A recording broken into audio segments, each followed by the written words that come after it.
Good Friday morning, Mount Olive family and friends of Mount Olive, tuning in for this Friday devotion. I hope all of you made it through the ice yesterday okay and that you're all safe and warm today. We have been going over the book of Philemon this week, and it's a very small book, but it's a very important, has a lot of important uh, ideals in it. As I share my screen with you, hold on just one second.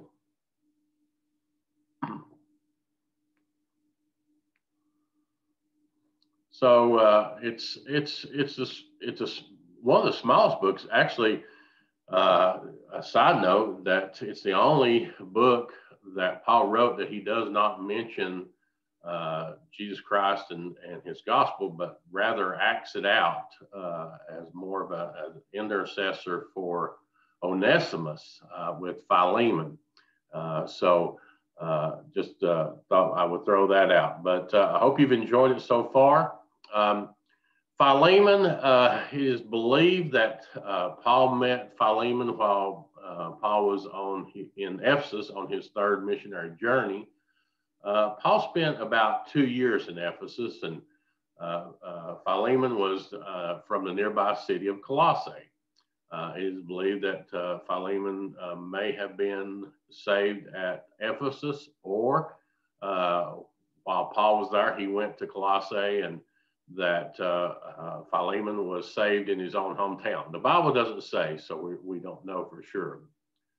But it is agreed upon by many Bible scholars that Paul preached out of Philemon's house after Philemon was saved, because there was no church building in Colossae. It was the custom then to use a convert's house as the church and to preach out of that. And if you look in verse 2 of Philemon, in Paul's opening salutation, he talks about the church in thy house. So let's take a look at those two verses. He says, Paul, a prisoner of Jesus Christ, and Timothy, our brother, unto Philemon, our dearly beloved and fellow laborer, and to our beloved Apphia, and that was Philemon's wife, and Archippus, our fellow soldier. Not sure how Archippus was related to those, but the letter was addressed to all three. And he says, and to the church in thy house. So this house church is the same church that Paul writes to later in the book of Colossians. And this house church is where Onesimus heard Paul preach also, even though he was a slave. So when Onesimus ran away to Rome, he must have heard that Paul was in prison there, and he sought out Paul. Mere happenstance? I don't think so, because there's no happenstance when God is involved. And that reminds me of our Samaritan's Purse trip. We went to North Carolina just 3 or 4 or 5 years back and helped with some of the repairs to the homes after one of the hurricanes. And we went to a little town there, and we got up that morning and we met our supervisor from Samaritan's Purse, and we were supposed to go to a man's house who had been waiting on some repairs and finishing it up, but he wasn't there. So on our way to his house, we had to call another person whose house needed some repairs.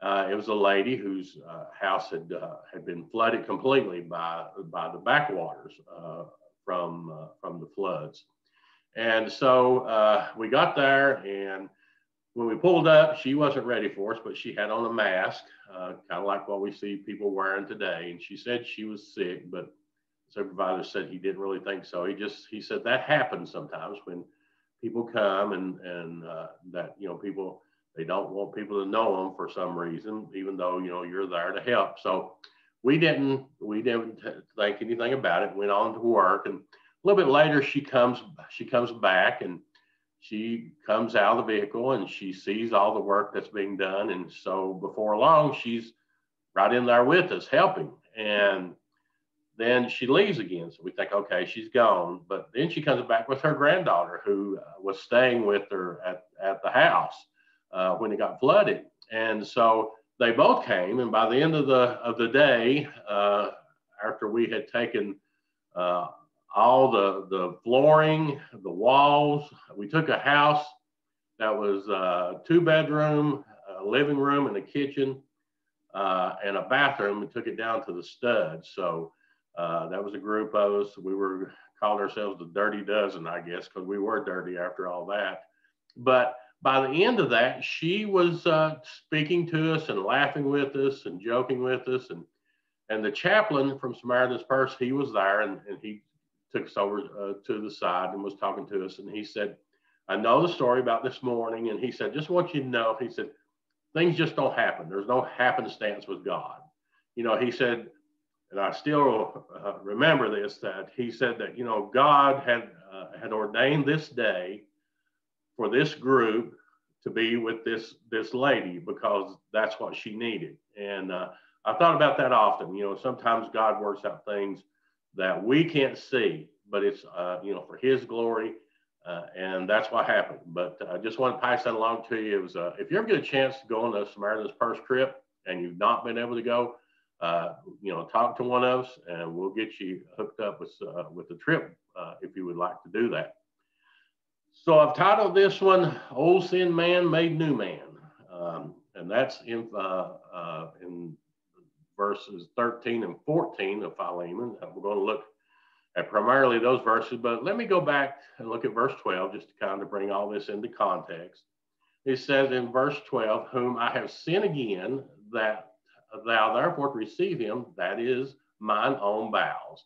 I think Brother Andrew went over some of this on Wednesday, but I just wanted to say this. I said, you know, Paul's doing something that he knows is right to send Onesimus back to Philemon, but it's pulling at his heart to do it. He's asking Philemon to receive his runaway slave, Onesimus, not as a slave, but as a true and close friend of Paul. And he is telling Philemon that Onesimus is not the man that he used to be. It's almost like Paul is saying, it's almost like he considers him his son. Now, Paul was not, I don't believe in my own opinion that Paul was, he wasn't forcing Onesimus to go back. And in the reading of the verses, Paul was somewhat dreading Onesimus leaving, as though Paul was losing a family member, as I said. And so why was Onesimus going back? You know, it doesn't tell us. Maybe he had other family members there in Colossae. Maybe now that he was saved, he wanted to go back and ask Philemon to forgive him for running away and right the wrong he had done. We don't know why, but I believe it was more Onesimus wanting to go than Paul sending him back. Now, Onesimus, he didn't know what was going to happen to him when he went back to Philemon. Philemon could have had him killed for running away, as was the custom in that time, or put in prison or put back in slavery. But Onesimus knew God now, and I believe that he knew that God had all of this already worked out for God's good and Onesimus' good. And, you know, sometimes we just have to believe that God has got whatever situation or trial that we're going into, that we're going through or coming out of. Whatever it is, God is still in control, and he's leading us and guiding us through the storms of life. Now, Onesimus, he was a valuable help to Paul while Paul was under house arrest. He couldn't, you know, Paul couldn't go out and do for himself or, you know, or get any of his necessities he might have. But Onesimus, because of his love of God and love for Paul, he did all the things that Paul couldn't do for himself or by himself. Now, Paul was much older at this time, and he needed the help. So let's look at verses 13. And I've underlined this phrase. Verse 13 says, whom I would have retained with me, that in thy stead he might have ministered unto me in the bonds of the gospel. Now, this phrase is a heart-head battle with Paul. For Paul, Paul is saying, you know, I wish or I wanted Onesimus to stay here with me, but I knew it was the right thing to do to let him go back for both you, Philemon, and for Onesimus. Now, you know, and then the second part there, he says that in thy stead. Now, Paul goes on to tell Philemon why this runaway slave was so important. Number one, that in thy stead. He's saying, Philemon, Onesimus did for me The same things that I know you have done for me in the past and would have done for me if you were here to help me.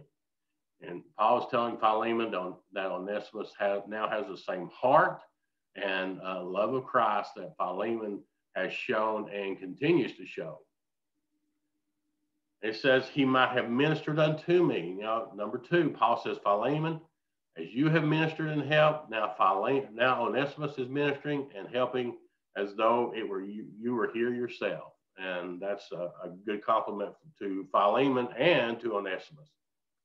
And he's in the bonds of the gospel. Now, that's number 3. Paul's not trying to play on the emotions of Philemon when he says, I'm in the bonds, meaning that he's in prison because of his preaching of the gospel. But Paul reminds him that that's exactly where he is, and that's exactly why he's there. Paul had to have someone to help and assist him. He just wanted to remind Philemon that I am in these chains and unable to do myself, but it's for the sake of the gospel. And Paul never regretted that. In verse 14, he says, but without thy mind would I do nothing. That thy benefit should not be, as it were, of necessity, but willingly. Now, like I said, Paul was he was wishing to keep Onesimus because he was of great help to Paul, but he would not without Philemon's consent.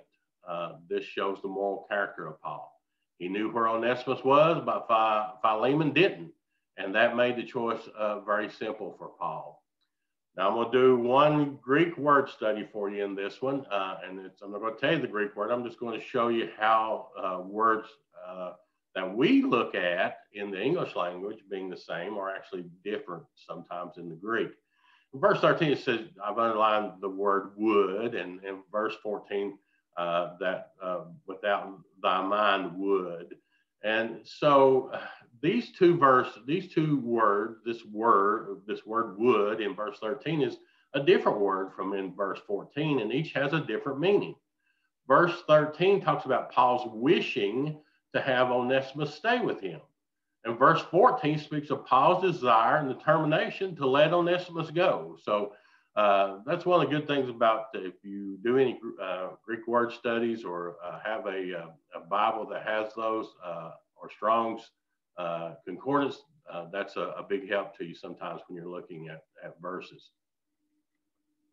And he says that thy benefit should not be, as it were, of necessity, but willingly.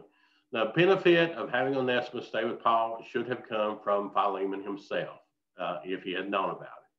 And that decision should not be forced either by Paul or Paul's situation, but out of a loving, willing heart that was characteristic of a believer in Christ. And that's what he's saying. He's saying, the benefit that I would have got if you had left him here, or if you send him back, I don't want it to be out because you feel like you have to, but I want it to be that you want to. And that's what Paul is saying in that verse. Then I had this Onesimus. I said, I got the old sin man and made new man, taking back to my theme. The old sin man of Onesimus, he ran away. He was a runaway. He was a slave, and not only was he a slave, but he was a slave to sin. And because of that, basically he was an enemy of the gospel, and he was destined for hell. But the Onesimus made new man. He went to Philemon. He went back to where he had been, and he was now a fellow believer along with Philemon. He was free from sin. He was a gospel friend and supporter, as we see that he was a big help to Paul while he was in prison, and he's heaven bound. Now, the same goes for me and you. That old sin man run away. When I was in sin, I really didn't want to go to church. Didn't really want to be around a lot of that. I wanted to do some of the things they did, but I didn't want to be at church. I didn't want to be churched, I guess. I was a slave, and whether I realized it or not, I was serving you. The Bible says you'll serve one of two masters. You'll either love the one and hate the other. But I was serving Satan, even though if you'd asked me, I said, no, I'm not doing that. But I was, because the Bible says you'll either do one or the other. There's no in between. You can't ride the fence. It's you're either in or out. I was a slave to sin, and you were too. We were all that before we became saved, we were a slave to sin. We were an enemy of the gospel. We really didn't want to have anything to do with it. Didn't want to really have a whole lot to do with Christian people. But, and we were destined to hell. But after we were saved, we wanted to go to church every time the doors was open, as they would say. We wanted to be involved. We wanted to get things, to do things. We wanted to let other people know about Jesus Christ and what He done for us. So now, because we were a believer in Him, we were free from sin. We realized that we had one of the greatest gifts that ever was, and that grace, that freedom from sin. And we were a gospel friend and supporter. We tried to do everything we can, and we still do, to help spread the gospel. And we're heaven bound, and that's the big thing. That we are heaven bound. And if you're listening to this and you're lost, you can be made new man. It's just a matter of asking Jesus Christ into your heart and your life, and doing the things that He would have you to do. Just as an ending note, if you go back and you read in Colossians, you'll see that Onesimus is going again to him. So it is my belief, and some other that believe that, I'm sure that Philemon did. I think he turned around, and after he read Paul's letter, he sent Onesimus back to help Paul, because in that Colossians, he talks about, Onesimus coming with him and with some other people. So he was going back, and the book of Colossians was written after the book of Philemon. So everything worked out for Paul and for Onesimus and for Philemon. And if you ever get a chance to read the book of martyrs, you can look up their names at what happened to them a little bit later on. I hope you've enjoyed the devotion. I hope that you, like I said, I hope you're safe and warm, and I hope to see you Sunday at church. Be praying for Brother TJ. He has his last message in this series, and each one of them have been really good. So I hope that you can make it and be much in prayer for him and our church as we continue to try to show Jesus to the world. Have a good day, and see you Sunday.